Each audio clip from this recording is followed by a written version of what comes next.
A riqueza em si, ele é um poderoso meio de ação, é o meio mais poderoso de ação, né? Para o progresso da humanidade. Apesar de ele não pensar, na sua mão, ele pode ser uma grande alavanca de progresso social, né? De progresso humano. Mas esse dinheiro que a pessoa recebe, ele não pode ser muito tempo improdutivo. Porque o que acontece? Você está lá, né? Desencarnado. Desencarnou e aí você pede essa prova, que não é fácil. É mais fácil ser pobre do que ser rico, né? E às vezes é difícil pensar, né? Toda vez que surge essa questão da escolha da prova, todo mundo fala assim, eu não acredito, porque se eu pudesse escolher, eu ia escolher ser rico. É ilusão, né? Assim, escolher ser rico, para que a sua escolha, quando você está na espiritualidade, é para você alavancar o progresso da humanidade que você escolhe. Porque a gente sempre tem boas intenções. As intenções mudam quando a gente chega aqui. Mas quando a gente está lá na espiritualidade, não. Eu quero ter posses, eu quero ter dinheiro, porque o dinheiro vai ajudar a alavancar o progresso da humanidade, em termos educacionais, sociais, alimentares e tal. Então, eu me comprometo com isso. Só que quando chega aqui, você esquece que você se comprometeu. Você tem uma vaga lembrança, né? Porque tá na sua consciência espiritual isso. Só que, efetivamente, você não lembra exatamente.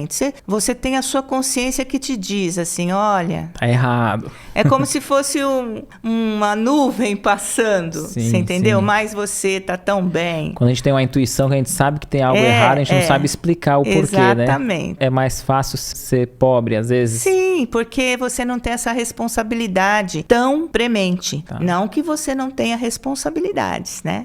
Porque apesar da pobreza, você sempre tem o que oferecer. Às vezes não materialmente, mas emocionalmente, espiritualmente, né? O amor que você pode dar, o colo. A gente acabou de falar agora há pouco, né? Ouvir as pessoas. E isso independe de dinheiro. Eu lendo esse capítulo, tem uma mensagem de algum espírito, eu não sei qual é, que ele diz assim, alivia primeiro, informa-te em seguida e vê se o trabalho, os conselhos e a afeição não serão mais eficazes do que a esmola. Exatamente. Não é só o dinheiro, às vezes tem outras coisas que a gente pode fazer que não envolve o dinheiro, né? O dinheiro, ele é só um instrumento, entendeu? Ele não é mais que um instrumento. Mas aquilo que você vai fazer, apesar de você estar usando o dinheiro, ele tem que vir acompanhado de uma vibração, né?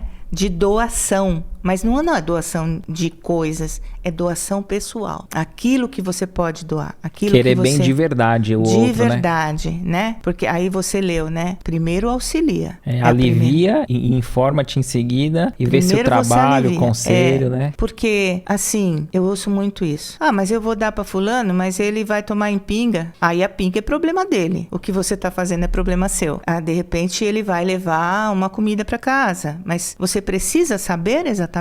Ou você precisa ter um coração amoroso de fazer um bem para o outro sem julgamento? Então, isso primeiro alivia, depois você se informa. Perfeito. Primeiro você alivia a necessidade, depois você se informa. E, de repente, o que ele precisa é muito mais do que esmola, é muito mais do que dinheiro. Você tem para dar? É isso que se espera. E isso é uma questão, não é uma questão de ricos e pobres. Isso é uma questão pessoal de qualquer um. Às vezes, uma pessoa que está ali necessitando de alimento para sua família tem muito mais para dar do que um outro que está aí saindo do mundo para ver a terra, entendeu? Não que ele não tenha esse direito. E às vezes você acha que a gente acaba querendo se enganar quando a gente fala assim, se eu tivesse condição eu faria, colocando só no dinheiro até por conta disso, né? Porque se a gente analisar, todos somos iguais em tempo, né? Podemos doar o nosso tempo, exatamente. Né? E normalmente se eu tivesse condição, talvez eu não faria. Aí que eu vou descobrir quem eu realmente sou.